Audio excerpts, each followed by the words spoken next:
Hi friends, இந்த வீடியோவில் ஒரு சோகமான ஸ்டோரி தான் வந்து பார்க்க போகிறோம். அதாவது ஒரு அதிர்ஷ்டம் கை நழுவி போனால் எப்படி இருக்கு அந்த மாதிரி ஒரு ஸ்டோரி.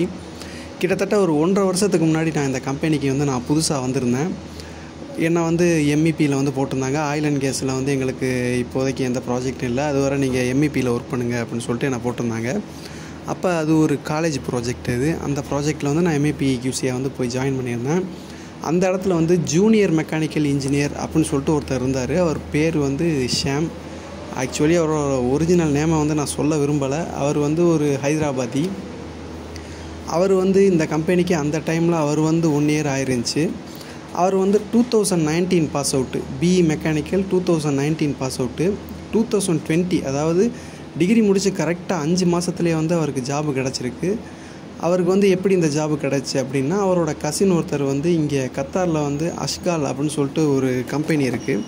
அவங்க தான் எல்லா ட்ரைனேஜ் ப்ராஜெக்ட்டும் எடுத்து பார்ப்பாங்க. அதில் உள்ள அந்த சீனியர் இன்ஜினியரும் எங்கள் கம்பெனியோட டிஎம்மும் ரொம்ப திக் ஃப்ரெண்ட்ஸ். ஸோ அவரோட ரெக்கமெண்டேஷனில் இவர் இந்த கம்பெனிக்கு வந்தார். சேலரி 5000 கத்தாரி ரியால், கிட்டத்தட்ட இந்தியன் மணி வேல்யூ 1 லட்ச ரூபா.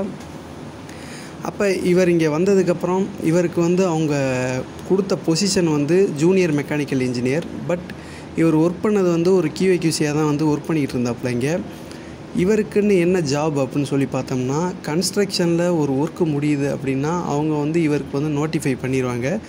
இவரோட வேலை என்னென்னா, அந்த இன்ஸ்பெக்ஷன் அந்த ஒர்க்குக்கு ஒரு இன்ஸ்பெக்ஷன் ரைஸ் பண்ணணும். அதாவது இன்ஸ்பெக்ஷன் கவரு ப்ளஸ் அதுக்கு ஒரு செக்லிஸ்ட்டு ஜஸ்ட்டு வேர்ட் ஃபைலில் பிரிண்ட் பண்ணி அந்த ஹார்ட் காப்பியை வெளியே எடுத்து ட்ராயிங்கை ஹைலைட் பண்ணிவிட்டு அதை ஸ்கேனரில் வச்சு ஸ்கேன் பண்ணி அந்த ஹார்ட் காப்பியை அப்படியே கிளையண்ட்டிட்ட கொடுத்துட்டு அந்த ஸ்கேன் காப்பியை அப்படியே மெயிலில் சென்ட் பண்ணணும். இதுதான் அவருக்கு வேலை.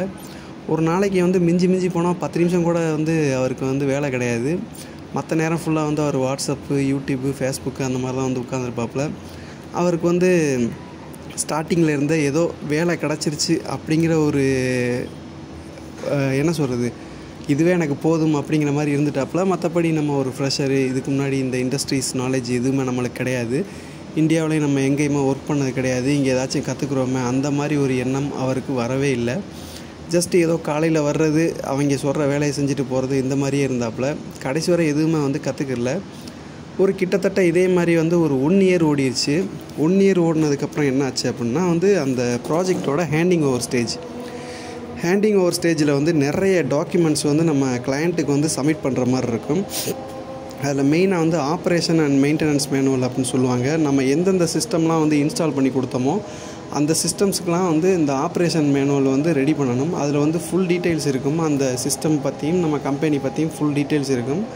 பட் இது ரொம்பவே சிம்பிளான வேலை தான். ஏன்னா 1 இயராக ஒருத்தர் அந்த வேலையை பார்த்துக்கிட்டு இருக்காரு அப்படின்னா இந்த டாக்குமெண்ட்ஸ் வேலையெல்லாம் ரொம்ப ஈஸியாக கற்றுக்கலாம். அப்போ இவர் கிட்டத்தட்ட ஒரு 30 மேனுவல்ஸ் சப்மிட் பண்ணிட்டார் கிளையண்ட்டை. அந்த 30 மேனுவல்ஸும் அப்படியே திரும்பி வந்துருச்சு நிறைய கமெண்ட்ஸோட. அதாவது இது சரியில்லை, அது சரியில்லை, இது டாக்குமெண்ட்ஸ் ஒரு ஆர்டராகவே இல்லை, ஒரு அரேஞ்ச்மெண்ட்ஸ்லாம் சரியில்லை அப்படின்னு சொல்லிட்டு அது ரிட்டன் வந்துருச்சு. ஸோ ரிட்டன் வரவும் ப்ராஜெக்ட் மேனேஜர் அவரை கூப்பிட்டு ரொம்ப பேசினார்.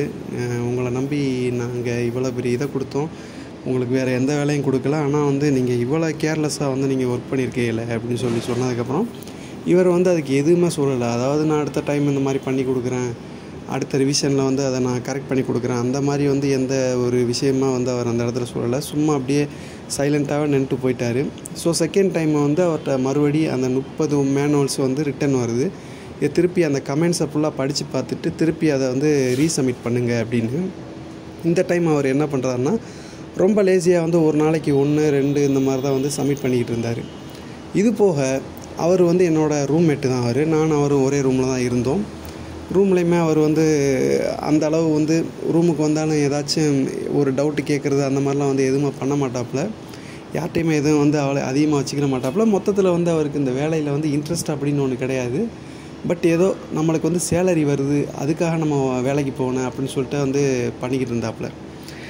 திடீர்னு என்ன பண்ணிட்டார் அப்படின்னா, ஒரு 1 இயர் ஆனதுக்கப்புறம் நான் வெக்கேஷன் போகணும் அப்படின்னு சொல்லி லீவ் ரிக்வஸ்ட் கம்பெனியில் கேட்டிருந்தார். கேட்டதுக்கப்புறம் ஃபஸ்ட்டு ரிஜெக்ட் பண்ணிட்டாங்க. அப்புறம் திருப்பி அவர் ரிக்வஸ்ட் கொடுக்கவும் அவங்க ஓகே சொல்லிட்டாங்க. ஒரு 40 டேஸ் உங்களுக்கு லீவ் கொடுக்குறோம் அப்படின்னு. அப்போ போகும்போதே கேட்டிருக்காங்க, நீங்கள் போயிட்டு கரெக்டாக 40 டேஸில் திரும்பி வந்துடுவீங்களா, இல்லை வேறு எதுவும் ஃபங்க்ஷன் ஏதாச்சும் இருக்கா, கல்யாணம் ஏதாச்சும் இருக்கா, அந்த மாதிரி கேட்டாங்க. பட் இவர் எதுவுமே சொல்லலை. இல்லை, நான் 40 டேஸ் தான் எனக்கு லீவு போதும், அதுக்கப்புறம் நான் திருப்பி வந்துடுறேன் அப்படின்னாப்புல. ஆனால் போனவர் என்ன பண்ணிட்டார் அப்படின்னா 40 டேஸ் இல்லை, அது 100 டேஸை தாண்டிடுச்சு. எந்த ஒரு ரிப்ளையுமே வந்து பண்ணலை. கம்பெனிலேருந்து நிறைய மெயில்ஸு, ஃபோன் கால்ஸ்லாம் பண்ணியிருக்காங்க. எதுக்கும் ஒரு ஆன்சரும் கிடையாது, ப்ராப்பரான ஒரு பதிலும் கிடையாது. அவரோட கம்பெனியில் வந்து ஒரு முடிவு பண்ணிட்டாங்க, இவரை வந்து வந்த உடனே டெர்மினேட் பண்ணிடுவோம் அப்படின்னு. ஆனால் அவர் என்ன நினச்சிக்கிட்டு இருந்தார் அப்படின்னா, எவ்வளோ நாள் கழித்து நம்ம போனாலும் இது நம்ம கம்பெனி தானே, நம்ம கசின் வந்து நம்மளுக்கு ரெக்கமெண்ட் பண்ணி விட்ருக்காரு அப்படின்னு சொல்லிட்டு தான் அவர் திருப்பி வந்து வந்தார். பட் அவருக்கு தெரியாது ஹெச்ஆர் பாலிசிங்கிறது வேறு, ரெக்கமெண்டேஷன் வேறு. என்ன தான் ஒருத்தர் வந்து ஒரு கம்பெனியோட ஓனரே, அந்த டிஎம்ஏ வந்து உங்களை டைரெக்டாக வந்து எடுத்திருந்தாலுமே, அந்த கம்பெனிக்கு ஹையர் பண்ணியிருந்தாலும், நீங்கள் வந்து ஒன்ஸ் அந்த கம்பெனியில் ஜாயின் பண்ணிட்டீங்க அப்படின்னா, எந்த கம்பெனியாக இருந்தாலும் ஹெச்ஆர் பாலிசி அப்படின்னு ஒன்று இருக்குது. அந்த ஹெச்ஆர் பாலிசியை தான் வந்து ஃபாலோ பண்ணுவாங்க. அதை நம்ம மீறிட்டோம் அப்படின்னா கண்டிப்பாக வந்து டெர்மினேஷன் தான். இவர் அதை நம்பி திருப்பி ஒரு 1 மந்த்து முன்னாடி தான் வந்தார். வந்த உடனே சொல்லிட்டாங்க, நீங்கள் வந்து 28 டேஸ் வந்து இந்த கம்பெனியில் நீங்கள் இன்னும் ஒர்க் பண்ணலாம், அதுக்கப்புறம் நீங்கள் வந்து இந்த கம்பெனியை விட்டு நீங்கள் வெளியாகிக்கிறீங்க, உங்களுக்கு டெர்மினேஷன் வந்து ரெடி ஆயிடுச்சு அப்படின்னு சொல்லிட்டு லெட்டரை வந்து கொடுத்துட்டாங்க. இது எதுக்கு இந்த வீடியோ போட்டேன் அப்படின்னா வந்து, ஒருவேளை உங்களுக்கு ரெக்கமெண்டேஷன்லேயோ அல்லது ஏதோ ஒரு இன்டர்வியூவோ அட்டன் பண்ணி ஒரு ஜாப் கிடச்சிருச்சு அப்படின்னா, கண்டிப்பாக இவர் பண்ண தப்பை நீங்கள் பண்ணக்கூடாது. நம்ம என்ன வேலை பார்க்குறோமோ அதில் வந்து ரொம்ப இன்ட்ரெஸ்ட்டாக அதில் மேலே ஏதாச்சும் ஒன்று கற்றுக்கிறேன்னு தான் பார்க்கணும். ஏன்னா அந்த கம்பெனிலே ஒருவேளை உங்கள் ப்ராஜெக்ட் முடிஞ்சு அப்படின்னா வந்து அடுத்த கம்பெனிக்கு நம்ம போகும்போது அதுக்கு நம்மளுக்கு யூஸ்ஃபுல்லாக இருக்குது.